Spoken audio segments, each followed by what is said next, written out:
Episode 6.2. People talk about self-care, but there's got to be more to it than yoga and a manicure. Right after the November 2016 election, when so many of us were feeling defeated or anxious or shocked or shattered, we started getting a lot of advice about self-care. Everything from remembering to take your meds and drink enough water and get to yoga class to minor self-indulgences like manicures and massages seemed to be in order. But as we learned from Gretchen Malios, a therapist and yoga teacher who I interviewed in part 1 of this episode, self-care has to go deeper. When we know how to engage in self-care that really has integrity, Yes. and has like deeper value, Yes, than that's what we want. Kind of surface self-care, Yes. then we make an impact. Yes. So I like to think of self-care not in that cliche term that we kind of throw out. Yes, right. That then loses its meaning because it's so diluted. I like to think of it actually as a highly, highly skillful tool. Yeah. With a very deep purpose. This deeper understanding of self-care as the thing we do to help us do the work that matters has roots in radical politics. In fact, we can trace it back to the activism of the Black Panther Party in the 1960s. Dr. Alondra Nelson is Columbia University Dean of Social Science and the author of Body and Soul, the Black Panther Party and the Fight Against Medical Discrimination. So by 1968, the Black Panther Party's sort of central leadership says to at this time, mushrooming chapters all over the country, if you want to be a Black Panther chapter, you have to, sell the Black Panther newspaper. There are certain kinds of political education and structural and political sort of alignments that one must have. And it was also the case that, you had to have a health clinic. So that was not always the case from the beginning of the Black Panther Party. But by 68, that is the case. And it's the case in part because it was, as these local chapters are being established, one of the things that these local communities needed. I mean, they were,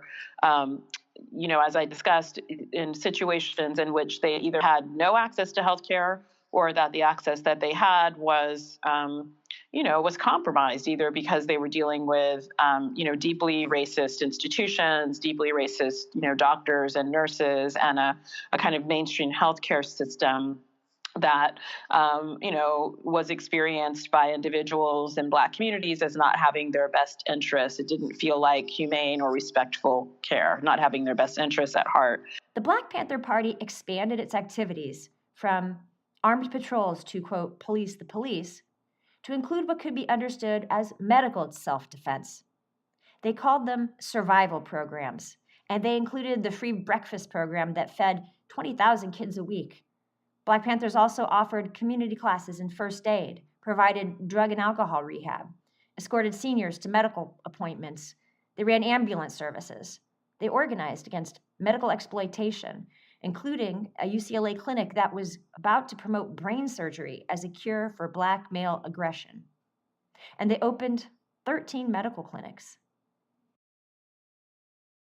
And so it was very much a response to people's actual needs. It's also the case that members of the Black Panther Party write about needing healthcare for themselves. So some had experiences of incarceration, and so there's a piece of this that's about having been incarcerated and not having access to healthcare, and how do you have to bring in your own doctors, bring in people to consult with you, and that experience of institutionalization was a real catalyst for some.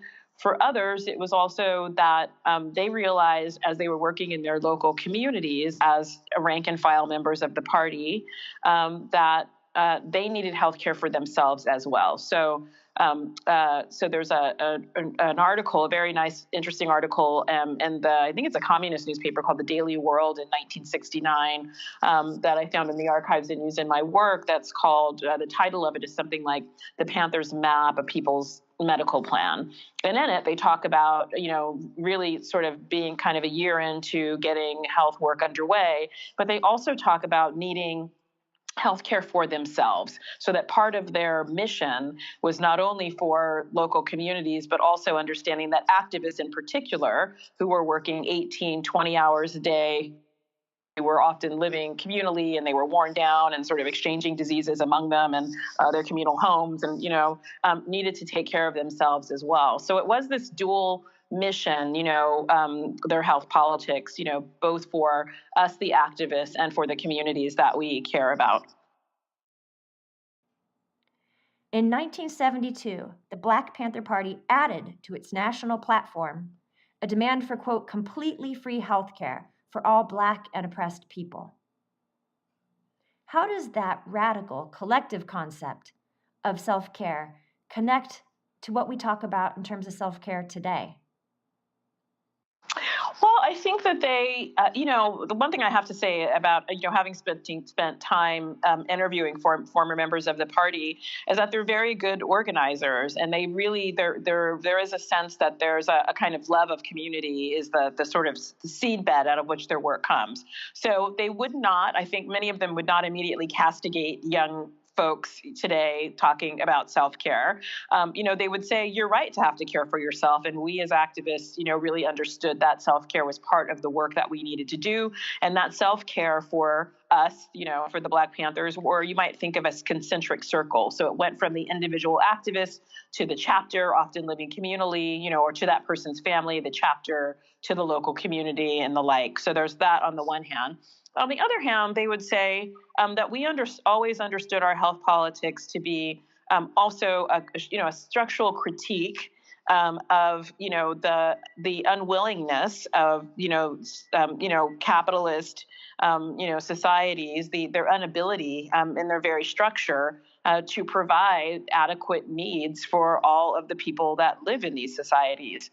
And so self-care for them, and even medical care more generally, was always a critique of the status quo, and also a vision of ways to do things better, a vision of a way to do things better. So self-care, I think they would say, shouldn't be narcissistic, shouldn't be something that takes one out of the community, should be understood as being necessary in part because of the deficits of other forms of nurturance and care, but that it's okay to want to take care of oneself, right? But there be a balancing in that, I think. So it's got to be about addressing the structural deficits, the large-scale inequities in care and nurturance. It's about getting into the community and restoring and healing in concentric circles from the self outward. Self-care not as individual indulgence, but as collective survival. There are strong parallels to this approach in work that's being done in Latinx communities, especially around issues of reproductive justice. So I'm Pat Zavella, and I'm an anthropologist, and I am recently retired from the University of California, Santa Cruz. And right now I'm doing research on the movement for reproductive justice, and they take self-care very seriously, but they also, I'm writing about the way in which they sort of move it into what they call healing justice. This tradition of healing justice, Dr. Zavella links to traditional medicinal practice in Latinx communities. We look at curanderismo, sort of indigenous healers. They've been around since time immemorial. And I think beginning in the 1960s is when Latinx people began to sort of pay attention to our heritage, our culture, and that included healing practices. But because they're considered alternative therapies, some people sort of will balance going to a spiritual healer with going to Western medicine. And I think Western medicine these days is now beginning to pay attention to these alternative ways of knowing and ways of healing. And so now I think there's more attention paid to curanderos. Traditional medicine held space for a concept of reproductive justice much broader and much deeper than just abortion rights. So the classic definition of reproductive justice is that women have the right to have children, not have children, and raise their children in healthy environments. So that includes a whole range of issues. Of course, clearly, the right to have access to health care, including prenatal care and, well children follow-up care, the right to abortion, and the right to contraception if women don't want to have children, and the right to have quality environments, so clean air and parks where you can take your children to play or to exercise, or food security, places where you can buy healthy food. So it really sort of, the reproductive justice movement very much intersects with other social justice movements like environmental justice, like immigrant rights, like LGBTQ rights. And I think that's part of what makes it really intriguing to me, and I think makes it very compelling to lots of people. I've heard over and over again people say, I can bring my full self into the movement. That means their self that's interested in spirituality or the environment or children or elders. It really sort of, I think, is a very open kind of movement. The movement hasn't built clinics, but it has built centers which provide information, support, and referrals. They also provide educational programs and different kinds of activities like cafecitos, where women get together around coffee, or platicas, where women will come together and talk about particular issues. And in those spaces, that's where they begin to learn about the reproductive justice framework, but also the way in which it's a movement that uses the phrase intersectionality.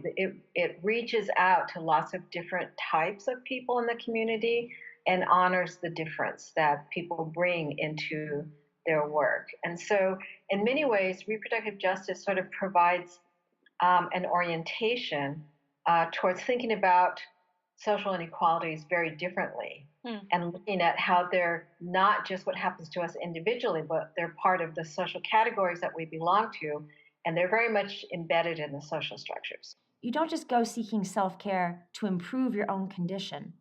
You get an education as well, for your mind, for your soul, for your consciousness, so that you can see the structures that foster inequality and harm well-being. Self-care looks like community organizing.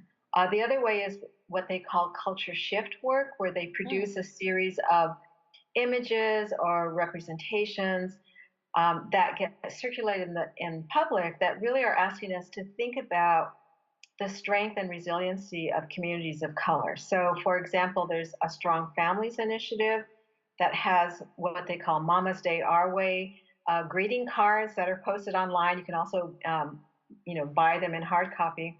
And they're images of different kinds of families, gay and lesbian families, people of color, fathers nurturing their children, etc. Sort of trying to make the point that we come in all different sizes and shapes and colors and structures.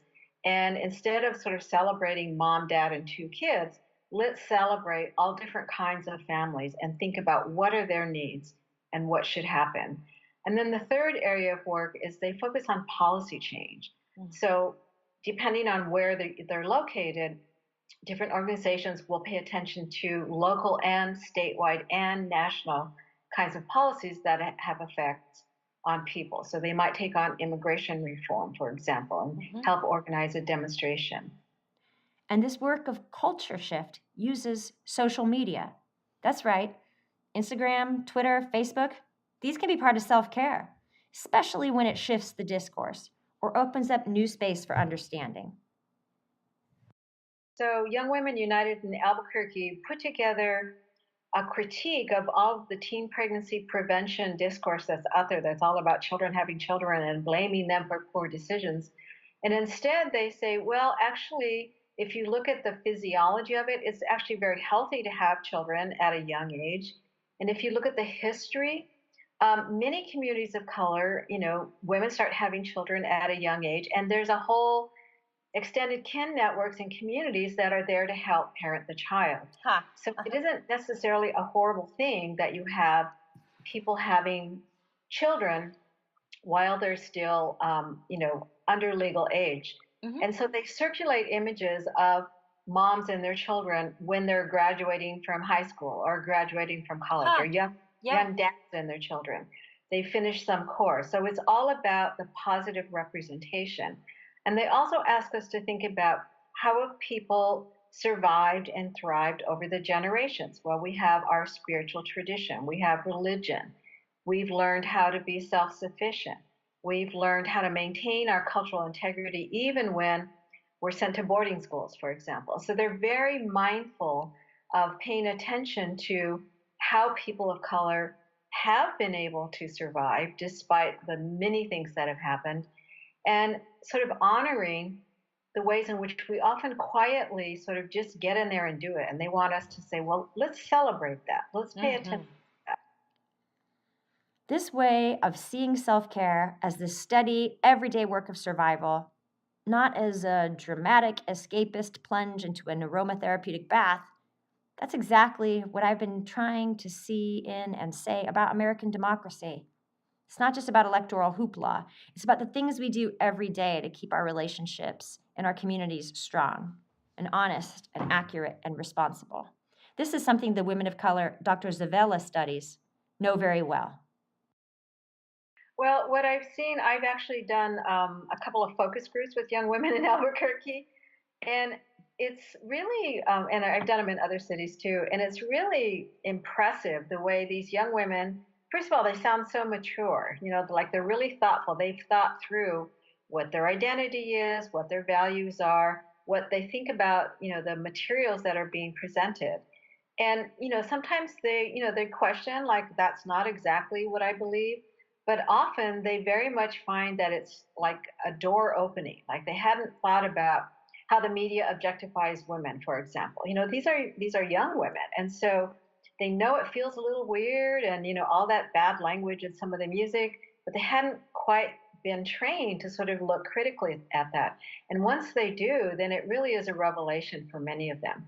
And then when you take those same young women and you teach them that your experience matters, let's learn how to tell a story that's about your experience, that's a really, I would argue, an empowering process.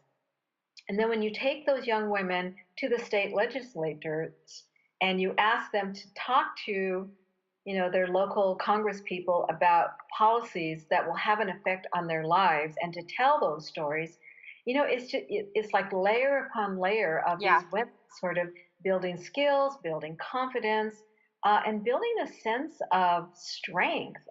So, for example, I was doing some lobbying in Denver with a woman who started off in their 13-year-old group.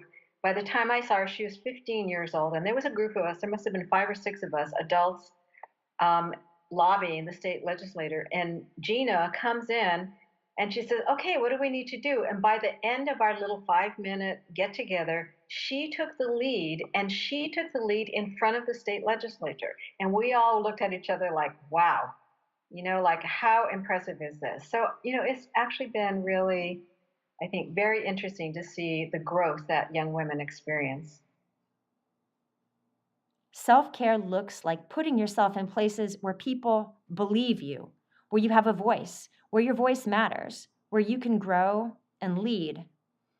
And it puts you in stronger relationship to the land under your very feet. So hello, I am Elizabeth Hoover. I'm an assistant professor of American Studies and Ethnic Studies at Brown University, which sits here on Narragansett and Wampanoag tribal homelands. I'm of Mohawk and Mi'kmaq descent from upstate New York and eastern Canada, but I've moved out here to Rhode Island to work at this fine university. Dr. Hoover is a leader in the Native American Food Sovereignty Alliance. Food sovereignty is a movement to redress the many impacts of colonialism by reconnecting indigenous communities with their food. People here in this hemisphere were minding their own business with their own food systems, and kind of as soon as European folks arrive, food systems are disrupted in one way or another. So you have food was intentionally targeted for destruction as a way of weakening politically strong confederacies like the Haudenosaunee Confederacy. So, the first president, the reason why many of the Haudenosaunee nations, the term for president is town destroyer, is because of the way that Washington sent General Sullivan out to set fire, to burn down the crops and the food stores of Haudenosaunee nations across Western New York, especially the Seneca Nation. Buffalo were intentionally slaughtered to harm the Sioux. Navajo orchards were burned, and Navajo sheep were destroyed. Removal and land theft and allotment made it harder to grow traditional foods and to hunt and gather in a traditional way, because what you can grow or gather or hunt in Georgia isn't necessarily there in Oklahoma. All of these colonial displacements and attacks mean that people lose sovereignty over their food, the power to determine what they eat and how it's made. Now, after removal and relocation, some treaties promised American Indian communities rations, flour, dairy, to make up for what tribal people could no longer produce themselves. And for a long time, those foods were not of good quality. It was not the type of fresh food, vegetables, and fresh meat that people were used to gathering and hunting themselves. There was a lot of food with a lot of preservatives in it, starchy food, high carbohydrate food that people were not used to eating. And then you see the elevation of diabetes in communities. In the 1990s, a global organization brought together indigenous and small-scale farmers who were being pushed out by big agribusiness. They developed the term food sovereignty to mean access to healthy, culturally appropriate food and control over its means of production. The movement includes restoring traditional food processes and educating communities, assisting with the relearning of how to grow, cook, and use the foods their aunties and grandmothers and great-great-grandmothers loved and thrived on. And so it's different from food security. It's not just, do you have enough calories in your belly every day, but do you have control over what that food is and how it's produced, where it comes from. The self-care entailed in food sovereignty, of course, it helps the individual. It's better quality food of a greater variety, produced ethically and sustainably, closer to home. But it also makes relationships healthier too. People get healthier when they are restored to knowledge and to their relationships with each other. It's not just the economics of it, how do you, instead of pumping all of your money into a business that does not give back to your community in any way, how are you supporting local farmers and local fishermen and local ranchers or hunters, but also how are you getting this healthy food that is culturally important and connects you to your relatives? It's about rebuilding continuity across the generations and the land and relationship to the land. In your self-care, yourself as part of this broader web of different types of bodies. So if you are eating food that's produced in this culturally relevant, socially important way, you are working with seeds that look the way they do because of generations and generations of seed keepers who selected for certain traits. And so that connects you to all those grandmas who made that corn, those beans, those squash, look the way they did through those selections. You're planting alongside other people on land that your relatives, your tribal community fought for to maintain and continues to add to and nourish. And learning how to cook those things and process those things takes community working together. So if you're going to be nixtamalizing your corn that you grew, learning that from aunties and from grandma. In Dr. Hoover's view, it's even about restoring right relationship between human and non-human communities. If it's about fishing, that was the book that I just finished, The River is in Us, Fighting Toxics in a Mohawk Community, is about Akwesasne. And one of the chapters in there, this is a community that's downstream from Superfund sites, and so had their food sovereignty disrupted by the knowledge that they were told not to eat local food because of the way that it was impacted by environmental contamination. And that wasn't just about the loss of calories and the loss of omega fatty acids and zinc. It was about the loss of relationships with your grandpa when you're out fishing, the time that you spend tying knots in nets that are then, so this was an activity that people did during the wintertime that they weren't doing when people weren't fishing. The learning how to cook those fish with your grandma, just the relationship that you're supposed to have with those fish was something that some of the former fishermen described to me, that there is a reciprocal relationship that you're supposed to maintain with that community. So your community is not just the people that you find affinity with. The kind of self-care in food sovereignty is relationship-based. It seeks to restore balance and harmony. It regenerates and it recycles. And is sustainable in the sense that you are caring for these other communities and they in turn will care for you. So that if you are making sure that there's the right environment for fish to be healthy and you're then getting these healthy fish out of the water and then your body is healthier, and then that contributes to an even healthier environment for the fish. So when they started testing the fish again recently, they're finding metformin in the fish. So people are, taking all this diabetes medicine because they're not getting the right diet. And then that diabetes medicine is excreted through your body and winds up back in the water that winds up in the fish. And so when human bodies are unhealthy, those fish communities are unhealthy. And so if we can, fight for the right environment for all those other communities to be healthy, that, for some people, fighting is a form of self-care, can be exhausting as well. But feeling as though you're contributing to the betterment of something else can be satisfying in its own way. So last night I got together with friends and cooked a bunch of shellfish from a local fisherman here in this area, along with some dried mushrooms that I had picked out in the Adirondacks, and some cilantro that came from our little garden here, and some wild ginger that I found on the edge of campus. I had a student who came back who helped me in the garden, and we went and pulled up some of that and added it to the broth, and some seaweed that I had gathered and dried last fall. And so just, each of those little actions, that I went and gathered that seaweed when I was just so irritated and exhausted with life and couldn't deal anymore. So I went and I gathered food and cleaned it and dried it, and then was able to kind of add all of this to this random meal that we had together last night. And then they were nourished and I was nourished, and it was an all around. And your relationships with the fishermen, the traditional fishermen, were nourished. And yeah, I can see the radiation of it all outward. Now, for those of us who are strangers in this land, how would you translate food sovereignty? So I think it's recognizing your relationships to the whole network that feeds you. So how are you, to that random person in the suburb, connecting with the person who's growing your food, hunting your food, capturing your food? How are you advocating for the preservation of the type of land that's necessary for that?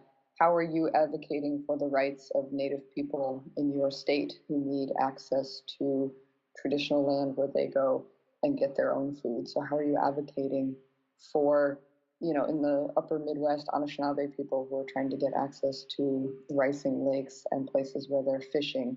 And in the past, people have staunchly fought against giving people access. Here on the East Coast, tribes that don't have access to the ocean and who are persecuted when they try to get access to the ocean because wealthy landowners don't want tribal people stomping through their summer home land. So how do you relax on that and just let Indigenous people go gather food in places where they always have, and be an advocate and a supporter in that way? Dr. Hoover extends it to buying from companies that treat workers fairly, supporting the people who produce the food, cooking and eating in a meaningful, intentional way. And one more thing. And go out and plant something. So dig up your lawn, for God's sakes. I hate lawn. Stop dumping herbicides and pesticides onto that monocrop in front of your house that then just wind up in the waterways and pollute the rest of the things we want to be eating. And plant something useful and edible that butterflies can eat as well, and honeybees and the other types of communities that are now being threatened by all of the crap that people pour on their lawns.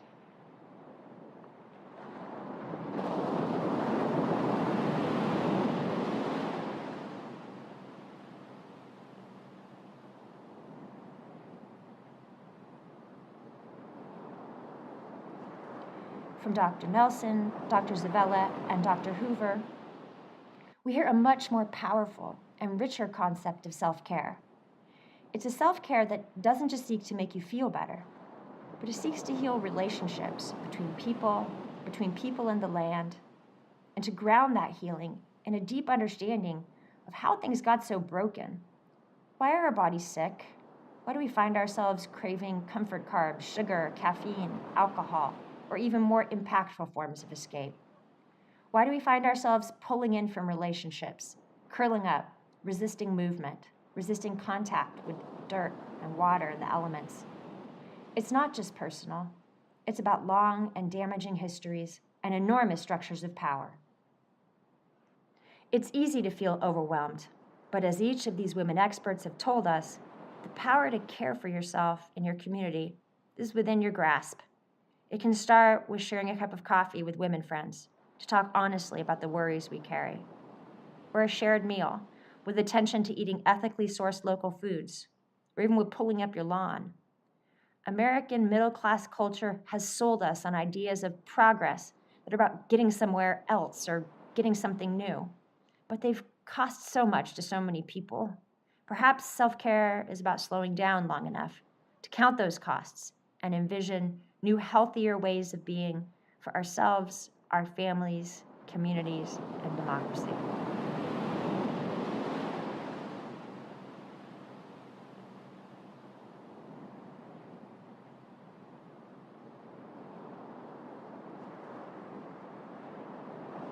Thank you to our cross-promotional sponsor, the Department of English at CUNY Hunter College, which counts among its alum the great Black poet, activist, and thinker Audre Lorde, who said, "Caring for myself is not self-indulgence, it's self-preservation, and that is an act of political warfare."